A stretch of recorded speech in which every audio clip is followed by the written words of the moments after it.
Hi everybody. This is chapter 3, verbal communication skills. This would be a critical chapter for you to make sure you go through carefully on your own. I'm just going to cover some of the basics as usual, but this will help you with your final project. So if we look at, they start with talking about the importance of effective communication. We've already been talking about that. But if you look on page 91, strengthening customer communication, they give you some more concrete ways to do that by the gathering information. That's where we use questioning techniques, being consistent. People like what's familiar, demonstrating openness and being personable to people, right? Then they go on to talk about the model for ensuring good two-way communication. And you guys can read, this is kind of clinical. It shows you the model for communication on the top of page 93. Now the environment, the sender, the receiver, the message, the channel, encoding, decoding, feedback. You guys can read that on your own. What's important to remember though is on page 95 about filters.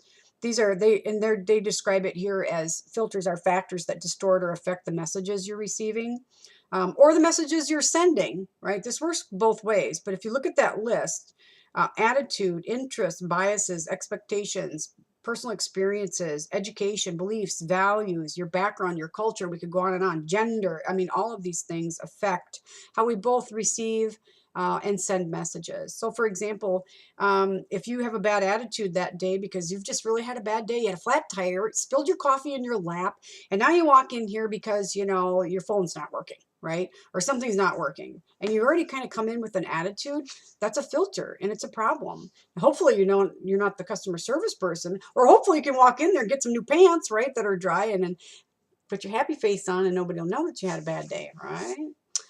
Communicating positively, then they walk us through that acronym plan, the prepare for positive customer interactions, let your customers know they're important, address your customers' expectations positively, and then nurturing a continuing relationship.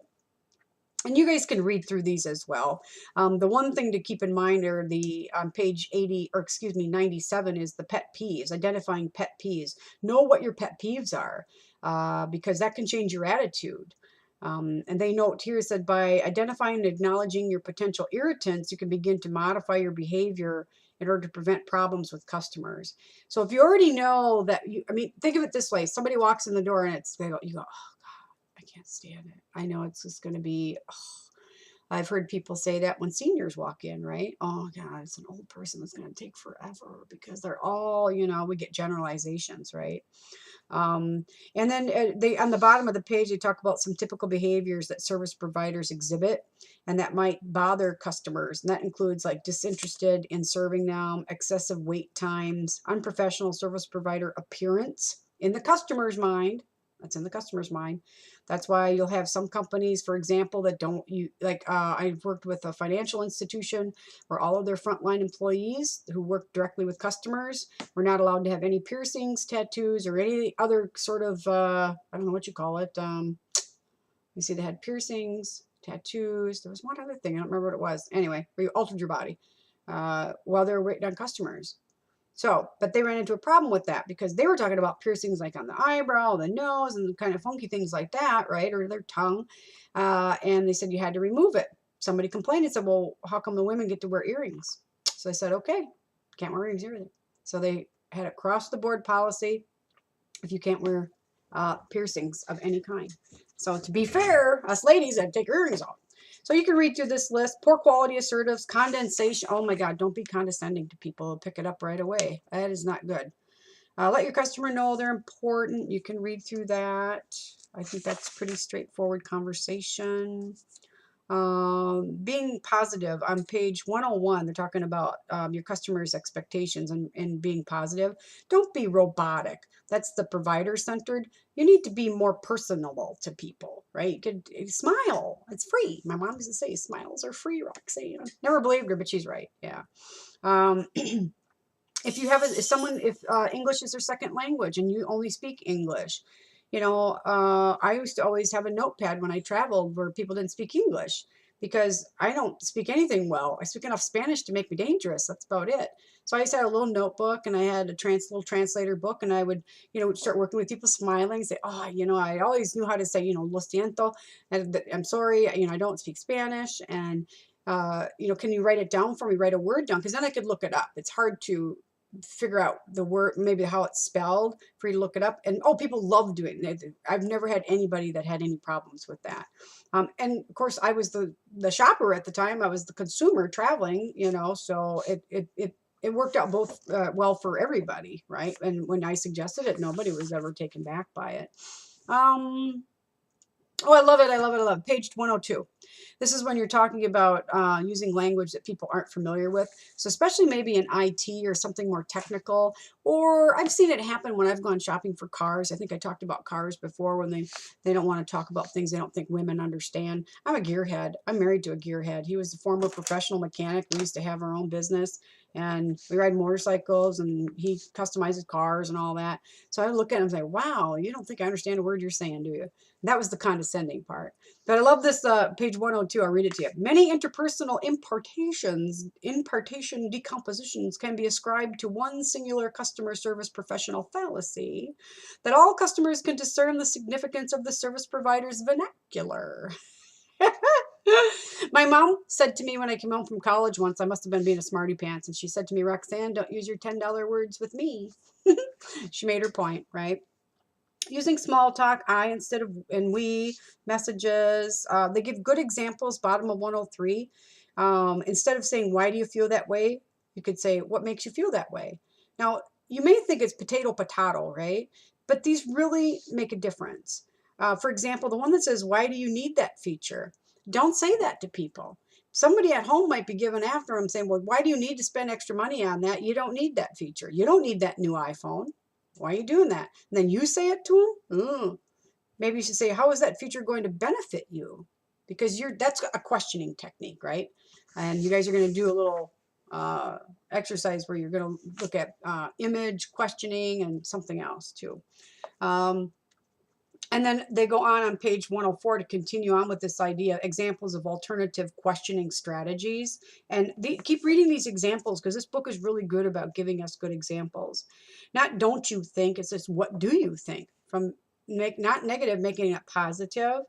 Paraphrasing, you should know what that is. You should be able to paraphrase things. Asking permission, that's straightforward conversation as well. Agreeing with the customers, let the customer vent too. And I'm on page 106. It's agreeing with the customer. Listening carefully for the level of emotion is what they're talking about here. And I'm about in the first paragraph or so, second paragraph, when the caller said her voice tone and volume are elevated and she is demanding that you get a supervisor. So when someone's really emotional and demanding, the best thing you can do is first let them vent and then empathize. You say, oh my gosh, you sound very upset. Please tell me what happened. Because believe me, people want to tell you their story. You aren't going to believe what's happened. And I'm furious over this. Oh my gosh, tell me everything. Here, let me get a piece of paper.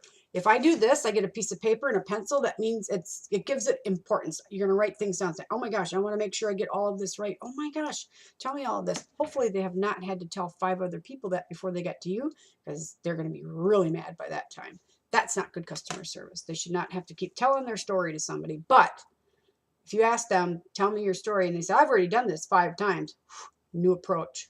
You better just circle that wagon, boy. But to say, yeah, let me tell you what happened, let them vent, empathize, and say, oh my gosh, if that happened to me, I'd be very upset as well. And I'm terribly sorry about that. Let's figure out how we can work through this together. That makes people feel better. They start calming down. Blood pressure comes down a little bit. Their face stops being red. Ears stop being red. You have to watch for these little things, right? And this is a really good, they go through this Mrs. O'Malley example. So read through that. That's a really good example. Trying to build rapport means they're talking about getting feedback and participation. That's pretty strange. Providing feedback effectively. Verbal feedback. Now, this might help with your project too. Page 107, providing feedback effectively. And then they talk about both verbal and nonverbal feedback. And maybe that's a trouble spot for you because you guys have to talk about in your final project nonverbal communication. Be mindful of the body language stuff. That's why I think I've got you doing a little exercise. I don't remember if it's an activity. I don't think it's an assignment about the questioning, personal image, and things like that.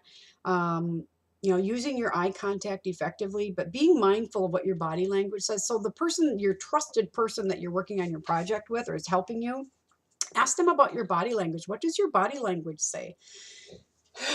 Yeah. Can I help you? And I've had people like, oh, I'm so exhausted. Yeah. Oh, and they look at their watch. Yeah. Can I help you with something? Wow. It's like, no, I think you should go home. You look tired. Right. Uh, and of course, smile. Page 110, smile. And I love the guys on page 111. See no evil, hear no evil, speak no evil. Avoiding negative communication. I love that. So they give you that box on the bottom of page 111. Never use these things, right? Here are some words or phrases that can lead to trouble with your customers. Avoid or limit their use. You don't understand. Boy, that's a rocket ship to nowhere. You'll have to. You aren't listening to me. Oh my gosh, I can't believe someone said that out loud. You're not listening to me. So read through these. Again, for your project, do you ever hear yourself saying these things? Not necessarily maybe as to an external customer, but how about within your job? Are you saying these things? Or maybe you're not working right now because you're a full-time student. That would be great, right? Just be a student, right? Don't have to work. Do you ever catch yourself saying these things to the people on your team if you're on a team together? Page 112, perceptions are reality. Your perception is your reality. So if they give us this really cool thing here, the work it out on page 112, perceptions are reality, to emphasize the difference, emphasize that different people often have different perceptions of what they see and the importance of appearance. Look at the photographs of the people below. And then it asks us, what are your perceptions about each of these people, right? These are all based on stereotypes. Which one of these makes you feel the most comfortable? Which one makes you feel the most uncomfortable? Now, remember, they're talking about filters. If whichever makes you the most comfortable or the most uncomfortable, those are filters. So you'll gravitate towards a different posture, voice, how you approach someone, whether you feel comfortable with them or not. Be very mindful of that. 113, dealing with assertively with customers. I want you to make sure you read through this last section and then assertive versus aggressive, and then responding to conflict, salvaging relationships. This last few pages, I want you to focus on that, on this reading yourself.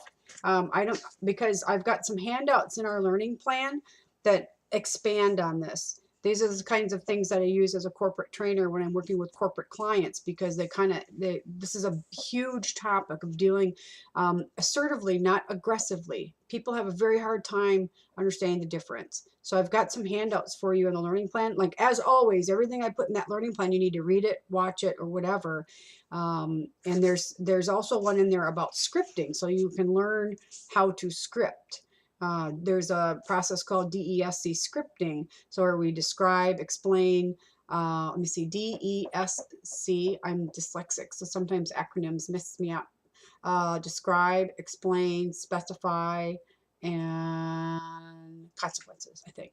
But anyway, make sure you read through that because it's going to tie into what you're reading here and then expand on it a little bit, okay? The bottom line is it's an art to learn to be assertive versus aggressive. I know people that think they're the most assertive person ever. They're not. They're very aggressive people, and they get very different results, right? Being assertive means that you can walk. There's a phrase, I don't remember where it came from. I'd read it in part of my graduate studies, I think, and it was called positively delivering a negative message. That's partly of what being assertive is. I may have to say something that you're not going to like, but I don't have to holler at you to do it, right? I can deliver it in a way that's mindful for both of the end game, right? And they have a lot of examples. That's why a lot of this is examples, so you can read through this on your own.